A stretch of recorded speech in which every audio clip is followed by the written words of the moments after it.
Although former President Trump has a sizable lead over the field, including Florida Governor Ron DeSantis, someone who's making news, shall we say, is Vivek Ramaswamy. And also on the Democratic side, Robert Kennedy Jr. taking on President Joe Biden in a little more game than they expected. Certainly no runners-up as my guests in this segment as we bring in our panel to discuss. Right now, the chairwoman of the Metropolitan Republican Club and business analyst Krysia Lenzo joins us. And also my co-host on Wise Guys and the founder of Citizens Against Political Persecution, Cara Castronuova. Cara, I got to go to you first. Do either of these candidates actually have a real chance? I think Robert Kennedy Jr. has a real chance. He's a Democrat, obviously. I think he's a populist. I think he really speaks to people like President Trump.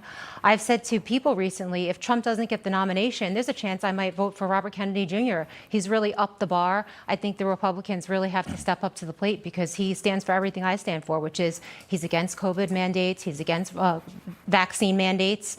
He stands for free speech. He's against censorship. Everything that the Democrat Party we once thought stood for is what he stands for and what Trump stands for. So I like to put it like this. I'm in love with Trump. Trump is like my real love, but I have a political crush on Robert Kennedy Jr. Right He's now. like the side boyfriend or something. Sort of, now, yes. Krysia, good overview on RFK Jr. He's got a, really cool, I think, unique background. But you're the chairwoman of the Metropolitan Republican Club. You're the one that brought Vivek Ramaswamy to the club this week to talk. I was there. Cara was there. Like 150, maybe more people, standing room only. What's his real chance? Look, I think there would be no Vivek Ramaswamy if there were no Trump. I think Trump really paved the way for him to come forward also with the America First agenda. But Vivek is really interesting, and he certainly represents the future of the Republican Party and where it's headed. He's 37 years old. He was a former founder of a life sciences company, Roivant Sciences, and he's just been incredible when it comes to pointing out anti-woke policies, anti-ESG policies, going against big tech. I mean, realistically, when it comes to Vivek, he's taken on everyone, including the banks and Silicon Valley. He took a lot of heat for when it came to the VCs and them trying to spread contagion. But here you can see he even took down Don Lemon. I think he might have put the nail in the coffin, right? He's taking everybody He's taking everyone down. So we have to take notice. But again, that being said, he has about 2% of the vote right now. So I don't know how realistic that is. Better than nothing. Better than nothing. One of the great things Newsmax lets us do on Wise Guys, Cara and I, is go out every week and talk to regular folks. And we spoke to some great people at your club. But we also had an opportunity to talk to Vivek Ramaswamy this week. We talked about a lot of things, but on the Don Lemon topic, here's a little bit from that interview.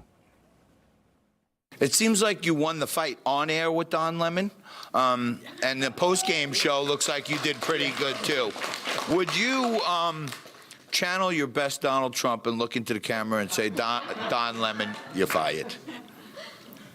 Don Lemon, you're fired. That was awesome. Cara, you're not only a great co-host, champion boxer, but you're also sometimes my camera person, or I'm yours. You think he was caught off guard by that? I thought he rolled with it pretty good. I do. I think he was caught off guard. I mean, everybody really loved him that night. Thank you, Krysia, for bringing him. He was very charismatic, and everybody just seemed to really like him and take a good liking to him. I actually love him because he's all about free speech. I read something he wrote 2 years ago, actually, in 2021. It was right after January 6th, and it was when they just purged conservatives off social media, how he said that these social media companies have to be treated as stage actors that are colluding with the government to censor free speech and American voices. So I've been paying attention to him for years now, and I was so happy to see him in real life, and I think people really took a liking to him in New York. Yeah. And that's big in New York. Yeah, a lot of people don't know. Very successful, sold his company for hundreds of millions of dollars, runs a private equity fund that doesn't care about ESG and diversity, equity, inclusion, cares about making profits for people. What do you think? I try to catch him off guard, see if he had a little sense of humor. What did you think about how he handled that? I think he rolled with it. I think he did a great job, and I like what you're talking about too, with the taking on anti-ESG and with taking on BlackRock, all these major companies, and you have to kind of have that spontaneity too if you're working against even the CCP. So he can deal with it. He can handle a Donald Trump impression. So on Wise Guys, most of the time I'm doing camera or in the field because Cara gets all the best interviews. but you talked to some people about other candidates, and we were asking them if there's no Trump and there's no DeSantis, who else do you like? And one candidate that was making news on the Democratic side, I was surprised at this. I want you out there to take a listen. What about Robert Kennedy Jr.? I like a lot about him, you know, but I wouldn't want him to be president. But I like hearing him. There's something, I don't know, something valuable about him. I certainly appreciate the fact that he's standing up to that family and they're all shunning him. It takes guts to do that. He believes in what he says. I mean, to me, he's a Republican. He's a Democrat in name only, or at least a modern day Democrat in name only. He's a Kennedy Democrat, the Democrat that I remember, that I grew up with. So I think a lot of people like him. And there's a lot of Republicans I like and some I dislike. And I would honestly I wouldn't mind seeing Robert Kennedy Jr. as president. Well, interestingly, you were a Democrat. I was voted for Obama. And I am a registered Republican right now. I voted for Obama, and I will stay a registered Republican, but I will consider voting for Robert Kennedy Jr.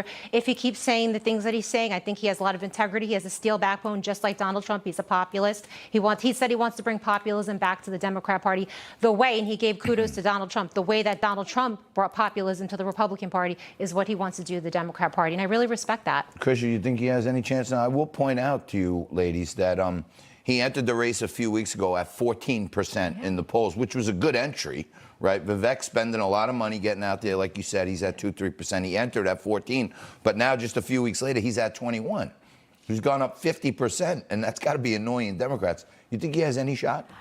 I think there's a reason why they are not having debates. And that's because he's inching ahead in the polls, and Joe Biden is just doing terribly. The latest Gallup poll has him at something like 37%. I mean, that's an approval rating. That's terrible. And people, who even knows what Joe Biden is going to be saying on a debate stage, unprompted, without the questions in advance. RFK Jr. certainly called out Dr. Fauci and a lot of what people were concerned about when it came to the science, and it resonates with a lot of Americans. Final question, Cara, you and I got a chance to catch up with RFK Jr. out in California, and he was like really standing hard against the mandates and stuff. Aside from all the other stuff, he's a big medical freedom advocate. He is, and that's why I love him. That's where I come from, medical freedom. And he had a lot to lose. Like, he died on a hill, literally died on a hill, got canceled, everything. That's what I mean when I say he has a steel backbone. He's a Kennedy. He has everything to lose. Like, he went against his family. He went against his own party. He literally let himself be canceled. And guess what? It turns out he might have been right about a lot of stuff. So now he looks really good. And I think he's way higher than 14%. I think that's a fake poll. Yeah. I think that most Democrats... He's at 21. No, he's at 21 now. 21%. No, I think he's more like 50%. I think that's a fake poll. I guess we'll see. For those of you at home, that this brings to a close the Beauties and the Beast segment. But ladies, I want to thank you so much for joining me tonight. You were both fantastic, and probably the rest of the audience wants you to stay and me to leave. But I'm staying.